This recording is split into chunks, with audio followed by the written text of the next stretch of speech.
የኢትዮጵያ ሕዝባዊ አብዮታዊ ፓርቲ ኢህአፓ እየተዘጋጀ የሚቀርብ ፍኖተ ዲሞክራሲ የኢትዮጵያ አንድነት ድምፅ ነው። ጤና ይስጥልኝ። እንደምን አመሻችሁ አድማጮቻችን። ዛሬ ሰኞ ግንቦት 24 ቀን 2018 ዓ.ም ነው። የደምቢ ዶሎ ዩኒቨርሲቲ ተማሪዎች የነበሩትና በአክራሪ የኦሮሞ አሸባሪዎች የታገቱት ተማሪዎች ጉዳይ እስካሁን እልባትን አላገኘም። ብዙዎቹ ልጃገረዶች የሆኑት እነዚህ የአማራ ወጣቶች ከታገቱ ሰኞ ግንቦት 24 ቀን 2344 ቀናት አለፋቸው። የወጣቶቹ ሰቆቃ ያብቃ እንበል። እስከ መቼ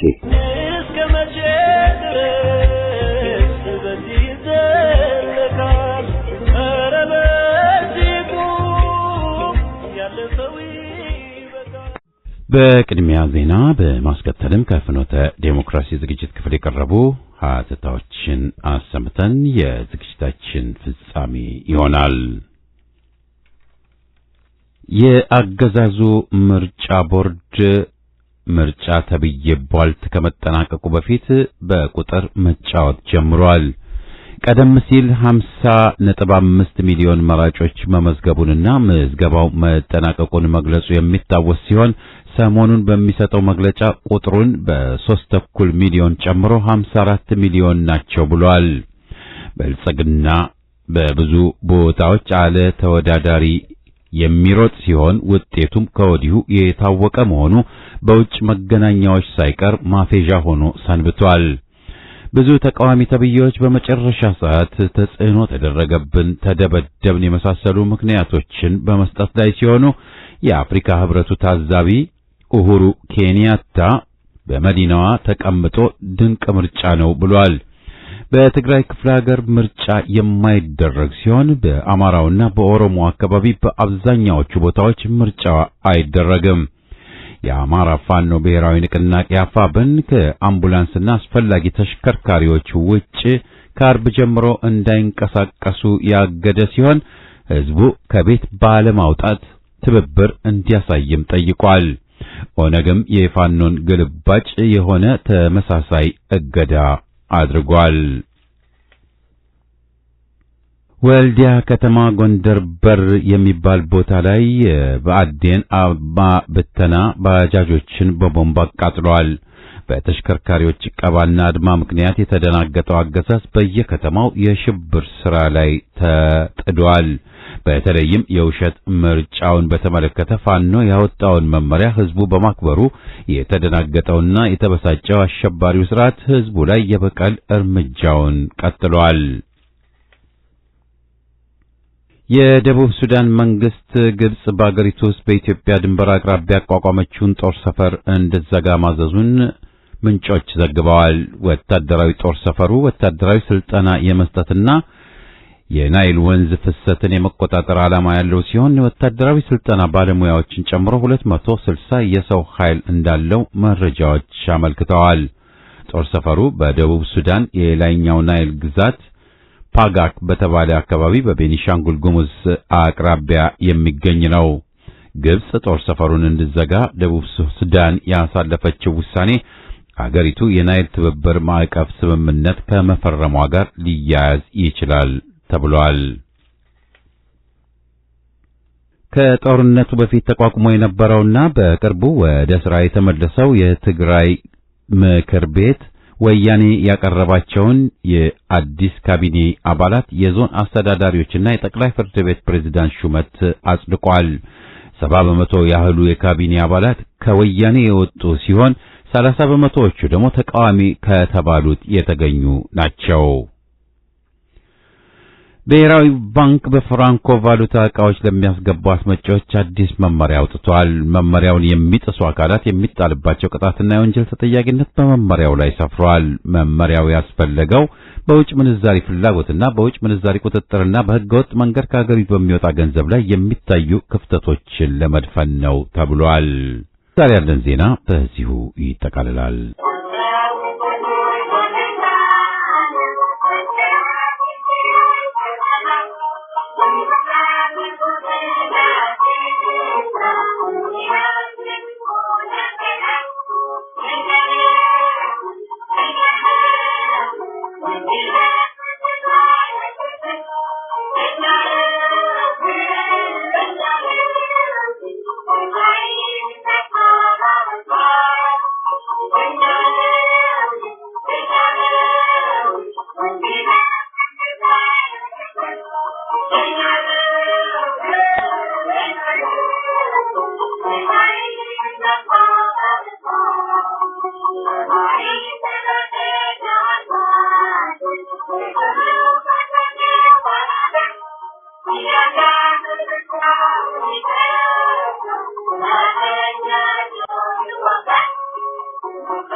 ግፍ ከማድረጋቸው ግፍ ማስለመዳቸው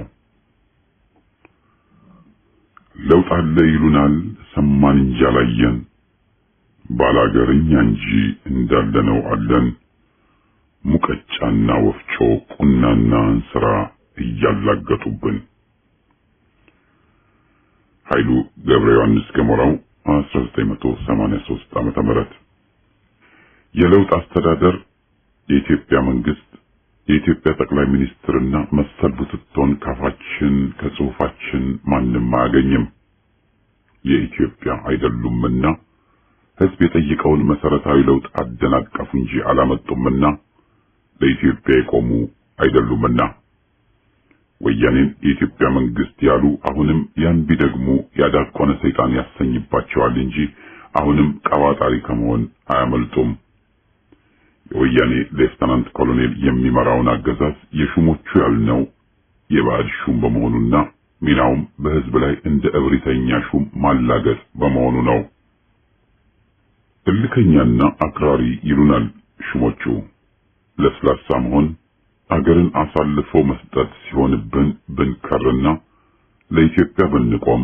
ሲያንሰን ነው የጽንፈኞቹ አገዛዝ ኢትዮጵያ ነኝ ብሎ ሊያደናገር ሲጥር ስላጋለጥነው ነው ስለ ሀገርና ለውጥ የሚያወሱት ሁሉ የወፍ ቋንቋ ከመሆን አለማለፉን ገና ከጠዋቱ ስላሳወቅንባቸው ነው ኢትዮጵያን የሚለውን ሰንደቅ እያውለበለበ መቼም ቢሆን መች ለትምክህት ሆነ ጠባብነት ሰለባ ያልሆነው ሀገሩን በከርስ ያልቀየረው ኢህአፓ ስለሆነ በድርጅቱ ላይ መዝመቱ አማራጭ የለሽ ጉዞ ሆኖባቸዋል በዚህ መስክ ቢሆን ስምሪታቸው የሐሳብ ፍጭት ሳይሆን ሐቅን ቀብሮ ውሸትን ባቁማዳ ሆኖ ይገኛል ከፋሽስቱ ደርግ ቅጥፈቶች ተበድረው ዋሽተዋል በፊደል ተጋደሉ አሉን ድርጅቱ ሳይመሰረት 6 ዓመት በፊት ኤርትራ የኢትዮጵያ ቅኝ ግዛት ናት ብሎ መታገል የጀመረ ቡድን መኖሩን ሸፋፍነው ድርጅቱ አስገነጠለ አሉን ያልተዋሸ የለም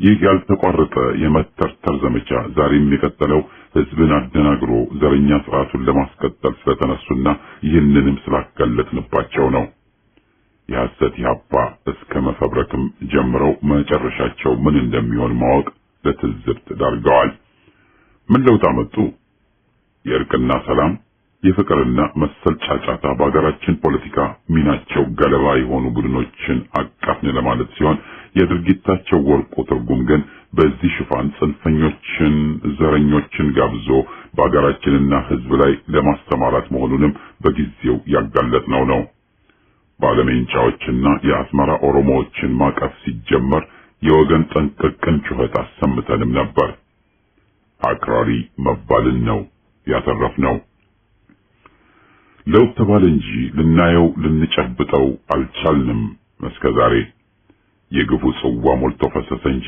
ሲጎድል አላየንም ዛሬ ኢትዮጵያ 3 ሚሊዮን ህዝብ የተፈናቀለባት በዚህም የዓለምን ክብረ ወሰን ያለፈች ሆና ትገኛለች ዘር ማጽዳት የተባለው ወንጀል በሰፊው በስራ ላይ ውሏል የቡራዩንና ሌሎችን እርምጃ የገፋፉት ኢትዮጵያዊነት ሱሳችን ነው ብለው ሳያፍሩ የቀጠፉ ለመሆናቸው በቂ ማስረጃ አለ ህዝብን ለስቃይ የዳረገው ቅጥ ያጣ የኑሮ ውድነት ባሰበት እንጂ አልቀነሰም የሀገር ሀብትን ተቋሞች ለባዕዳን ለመሸጥ ሩጫ ቢታይም የሀገርን ኢኮኖሚ በሚረዳ መንግስት ፈሰስ ሊያቀርቡ ዝግጁ የሆኑ ባዕዳን አይታዩም ህዝብ የጠየቀው የሽግግር ሂደት ቢጀመር ቢሞከር ኖሮ የለውጥ ከርቤ ሸተተን ለማለት በተነሳን ነበር ዛሬ በኢትዮጵያ የሚያዘው የሚታሰረው የሚጠቃው ማን እንደሆነ ህዝብ አይቷል መፍትሄውን ፈልጎ ህልውናውን እንዳይጠብቅ ዛሬም ለሹሞቹ እንዲገብርና እነሱንም እንዲለምን የሚወተውቱ ዝምባሞች አሉ። በላቡ ጥሮ ግሮ ያስተማራቸውን ህዝብ የከዱ የዘመኑ ኃይለ ሥላሴ ጉግሳዎች ለህዝብ ታግሎ ከተሰዋው ጀግና ትውልድ ተገቢውን ተመክሮ ትጥቁ እንዳያደርግ የዚያን ትውልድና ድርጅቱን ታሪክ ይበርዛሉ፣ ጥላሸት ይቀባሉ። ለዝቅጠታቸው አይነታ ምሳሌ ኢህአፓ የመጀመሪያው ህብረ ብሔር ኢትዮጵያዊ ድርጅት ጸረ አማራ፣ ጸረ ትግሬ፣ ጸረ ኦሮሞ ነው ሊሉት የሞከሩት ነው። በፖለቲካ የመጀመሪያው ትምህርት ፖለቲከኞች፣ ድርጅቶች፣ መሪዎች የተባሉት ስለራሳቸው የሚሰጡትን ግምትና ውዳሴ አለማመንና ከግብራቸው ተነስቶ ማንነታቸውንም መወሰል ያሻል የሚለው ነው።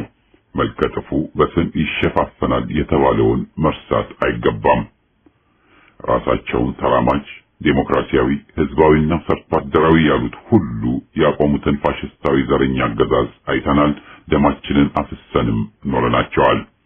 ጥላቻን አንግበው ጠባብና ዘረኛ ሆነው ሊያጠፉት የማይችሉትን ህዝብ ለማጥፋት መንፈራገጥ፣ መላላጥና መጥፋትን ላያቸው ላይ የሚያመጣ ይሆናል ብንል ነብይነት አይደለም። እንዳንዳንዶቹ ወላጅ የነገረን ትንግርትም አይደለም። የታሪክ ሐቅና ህግ ነው። ይህንን መገንዘብ በጊዜ መቀበል ለዘረኞቹ ሊጠቅማቸው ይችላል።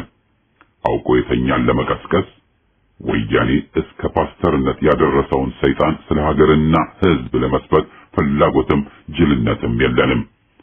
ዘረኞቹ የሚወገዱት በህዝባዊ አመጽና ትግል እንጂ በምለላ ወይም ልመናና ምክርም ሊሆን አይችልም። ይህን በመገንዘብ ለቆራጥ ጽኑ አመጽና ትግል መዘጋጀት፣ መደራጀትና መታገልም ይጠበቅብናል። ይቻላልም። ኃይል የህዝብ ነው የተባለው ዛሬም ሐቅ ነው። የታበዩና በኃይላቸው የተመኩ አምባገነኖች ሆኑ ዘረኞች በህዝብ ቆራጥና የጋራ ትግል እንደሚወገዱ በራሳችንም ተጋድሎ ያረጋገጥነው ነው። ኢትዮጵያዊነት ያሸንፋል።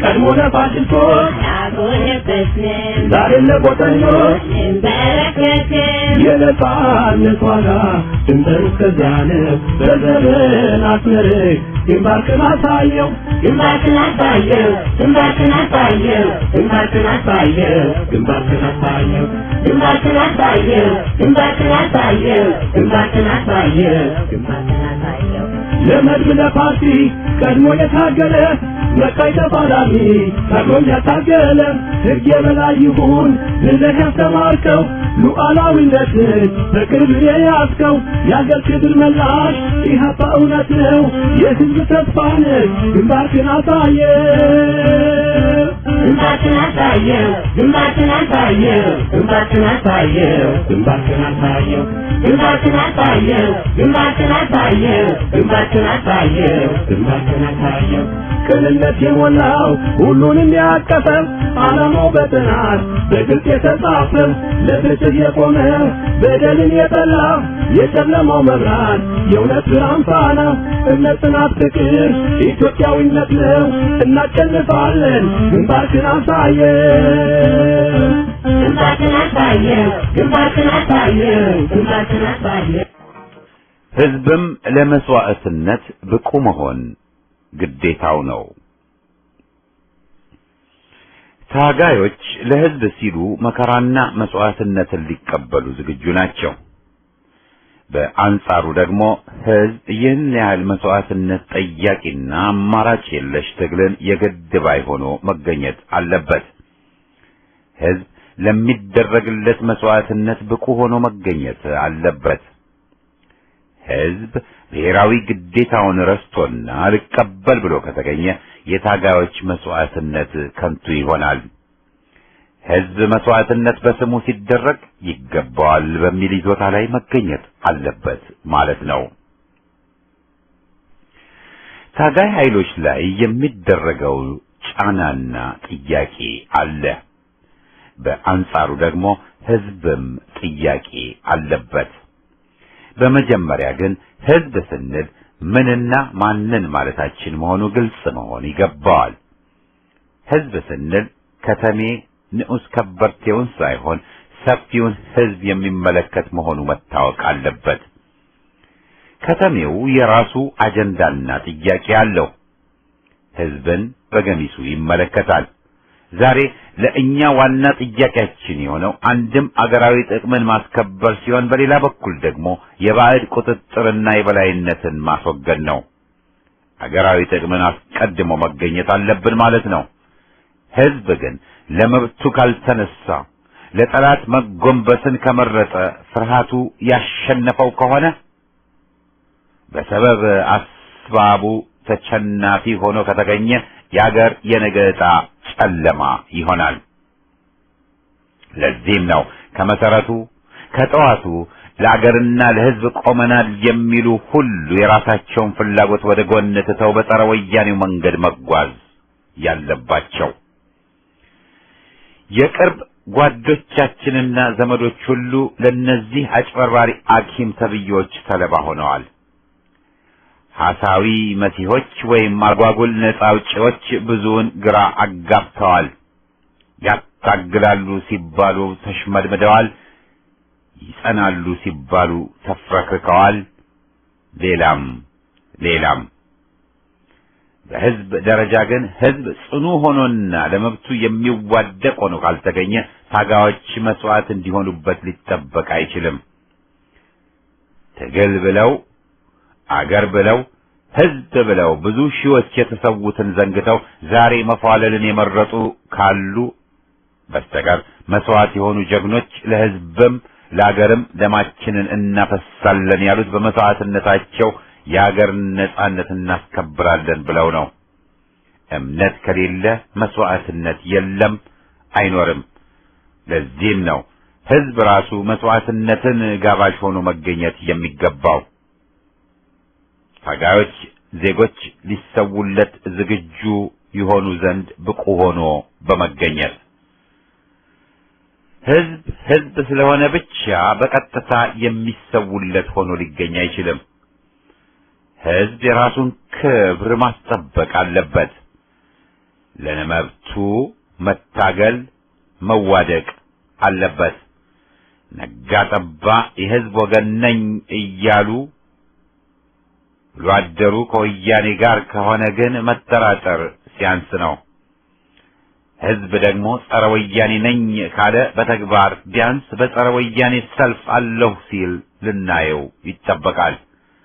ግና ፍርሃቱ አሸንፎት ጸረ ወያኔ ሰልፍ የለ ለወያኔ አሰቃቂ አገዛዝ ማጠይቂያና የሚያቀነቅን ከሆነ በዚሁ አቋሙ ደረጃ መገምገም ይኖርበታል። ሕዝብ በተጨማሪ ጸረ ወያኔ ትግል ካልተሰለፈና ይባስ ብሎም ለወያኔ አልቃሽ ሆኖ ከተገኘ ለቀጣይ ውርደቱ ማንም ባያዝንለት ጥፋቱ የራሱ መሆን አለበት። ሕዝብ ለመብቱና ለአገሩ ራሱ ተነስቶ መዋደቅ አለበትና ከሰማይም ከምድርም ከሌላ ኃይል መፍትሄን መጠበቅ ስህተት ነው። አባትና እናት ሚናቸውን ከተወጡ በኋላ ቀጣዩ ግዳጅ 100% የነሱ አይደለም። ሕዝብም ለመብቱና ለክብሩ ሲታገሉ ስንቶቹ ተይዘው ለፍየል ቀርበው መከራን ሲቀበሉ ለወያኔ ቀብር ሄዶም ባሊያፈሳ አይጠበቅም። ከዚህ በፊት በታሪካችንም የሚያኮሩ ክስተቶች ነበሩ። የወራሪ ጣሊያን ጦር ሲመጣ ቪቫ ግራዚያኒ ብለው መሬት የተደፉ ጥቂቶች አልነበሩም።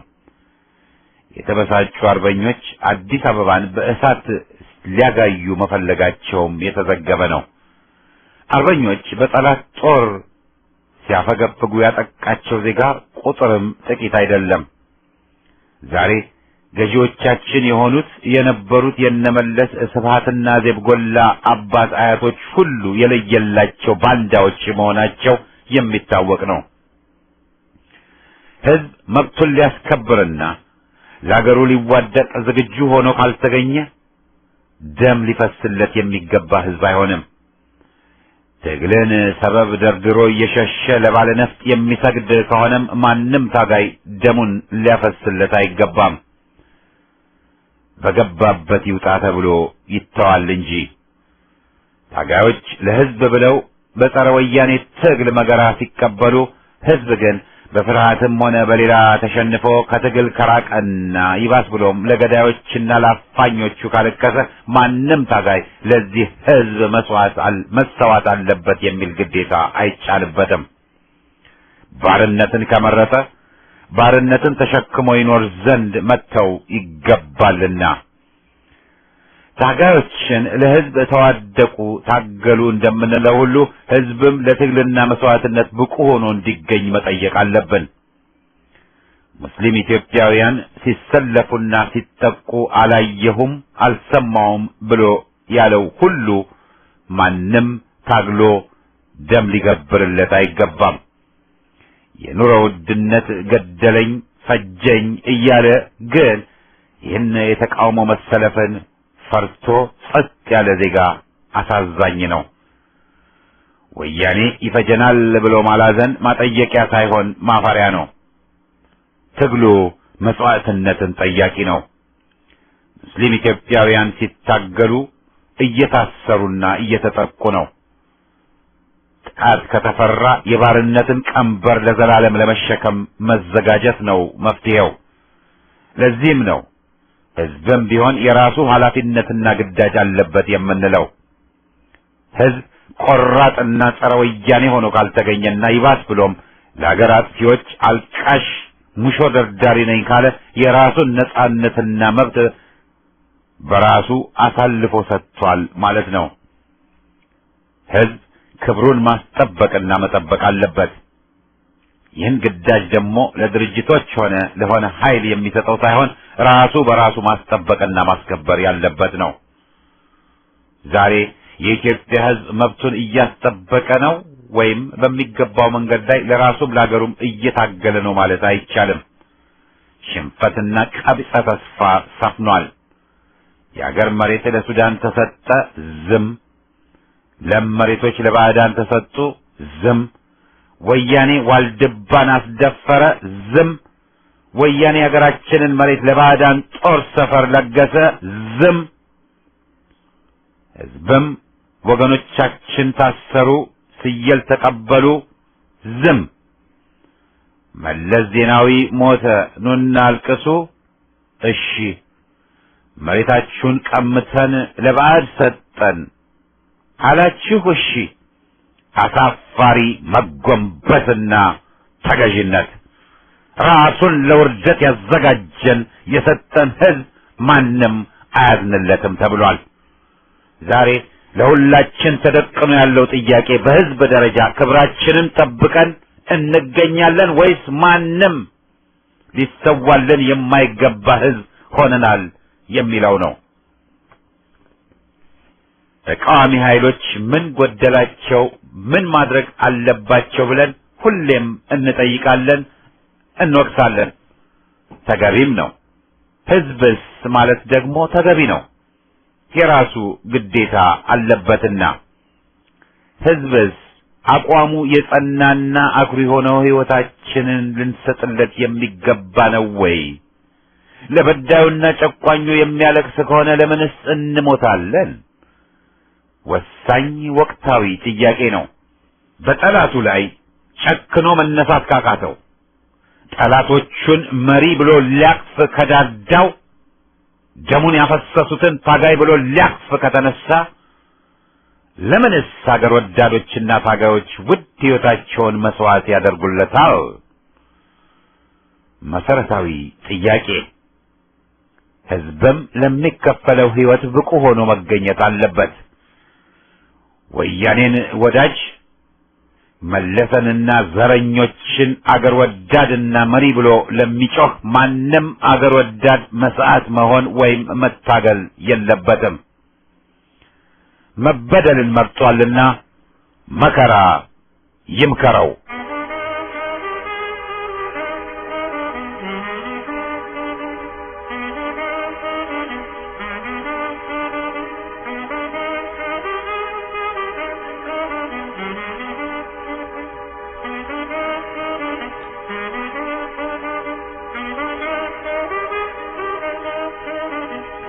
ሳናረጅ ሳንጃጃ ታሪክን ሳንረሳ ማየት ሳያቅተን ዓይናችን አይናችን ሳይጠፋ ነገ የሚወሳውን ትናንትና ኖረን በኑራችንም ወንዝ በደም ቀይ ባህር ላይ የታሪክን ጀልባ ወደ ግራ ቀስፈን ከህዝብ ወደብ ከተን ሞት ለግራዚያኒ የአርበኞች መፈክር በወጣት ቁጥቦች በታሪክ ወራሾች ሲጎሰም ትናንትም ገድለን ፍርሃትን ያን ራስ መውደድን ለምትጮህ ሀገር አለና እያልን በጻረ ሞት ስቀን በመሃይም መንጋ በነፍሰ ገዳዩ አሹፈን አላግጠን ሞት አይፈሬ ትውልድ የፋሽስት መጋኛ ሀገር ወዳድ ትውልድ የጠባብ ማርከሻ ሽቶ ከርቤ ቀርቶ ባሩዱን ታጥኖ በወቅ ቀብሩ ሲተን መንገድ መጣል ደርቶ የሞት ጽዋን ጨላጭ በመዝሙር አጅቦ በእናቸንፋለን ጥይትን ከልሶ ማን ይፈራል ሞትን ክታቡ ያረገው ያ ትውልድ እንጅማ ሌላማ ሌላ ነው።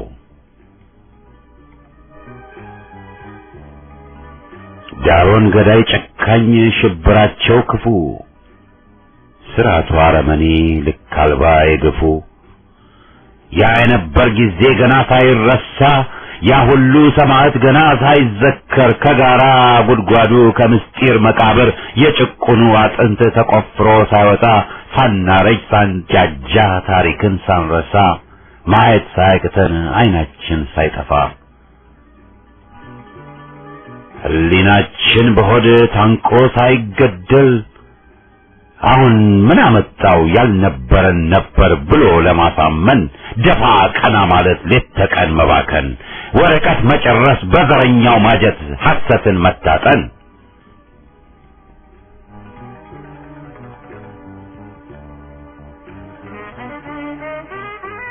ያ የወልቃይት መሬት ጀግና የሞተለት ጀግና የሞተበት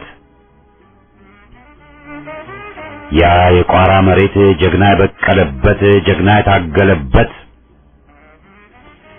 ያ የጎንደር መሬት ያ የወሎ መሬት የኢትዮጵያ መሬት ጀግና ሰው ጠፍቶ ነው ሱዳን የገባበት ጀግና ሰው ጠፍቶ ነው ወያኔ ያዘዘበት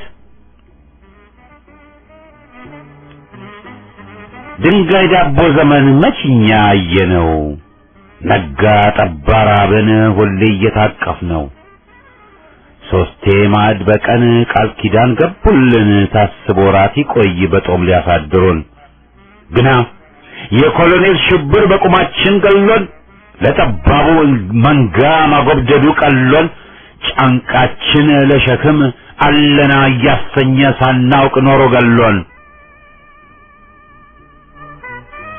ታሪክ ዋሽቶ ጠፋ ትውልድ ቆመጠጠ ነበረ ነበርን እየደጋገመ ወይስ ትናንት ዛሬ ልዩ ሰማይና መሬት ለሀገር መሞት መስዋዕት ተብሎ ፋራነት ብልጡ ዛሬ ፈልቶ የዲቪ አርበኛ ፖለቲካው ቡርቅቅ ለጠባብ ዘረኛ ኢንጂነር ዶክተሩ የእውቀት መናኸሪያ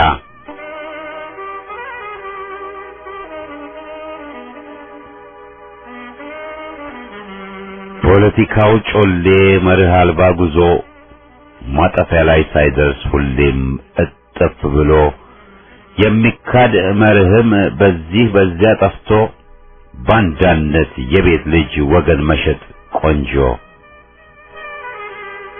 ክልል አንድ መወለት የገነት በር ከፋች ሰው በላ ጥርስ ለጋሽ ህሊናን አሟጣጭ ሀገር ምን ሊፈይድ ክልል ሳለ ምቹ እኛ ተበዝባዦች እነሱ ወርቆቹ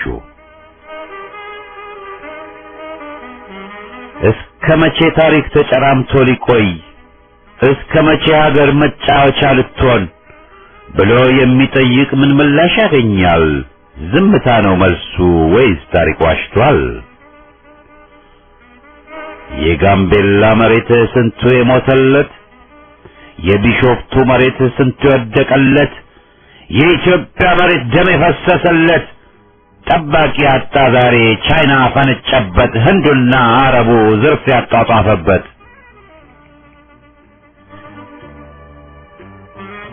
ድንጋይ ዳቦ ዘመን ያኔ ባሳየነው በዚያ ትውልድ ጊዜ አብረን በታገልነው ቃልማ ቃል ነበር ሚዛኑ የከበደ ቃሌን አላት ብሎ ስንቱ ረገፈ ሀገር ሀገር ብሎ ስንቱ ተቀጠፈ የመደብ ልዩነት የህይወትን ሚዛን ከባድ ቀላል አርጎ የህይወት ውድነት ለድሃው ተነፍጎ መስዋዕትነቱ ክብር ቦታን ሲያጣ ማየቱ ተለምዶ የኔው ብጠው ድሃ ለነሱ ጦርነት ሲማገር ጧት ማታ ሲሾም ሲሸላለም ፈርጣጩና ባንዳ ለአገር መሳዋቱ ሲነፈግ እውቅና ጴጥሮስነት ከንቱ ከመሞት በበርከት ላላፊ ላግዳሚው ሁልጊዜ መንበርከክ አለና ጫኑኝ ባይ ሀገር ወገን ከጂ በፈላበት ሀገር ሙጃው እንክርዳዱ ሰው በይው አስበይው ገራፊው ቆራጩ ሽብርተኛው ፋሽስት ዘረኛው ጠባቡ ዋ ዝምታ ለበግም መች በጅቷት ያውቃል እጅን ማጠፍ ከንቱ እጅን ያስቆርጣል መጨመቱ ስህተት ባርነት ያመጣል ቃታ ያልሳበም ጣት በስብሶ ይወድቃል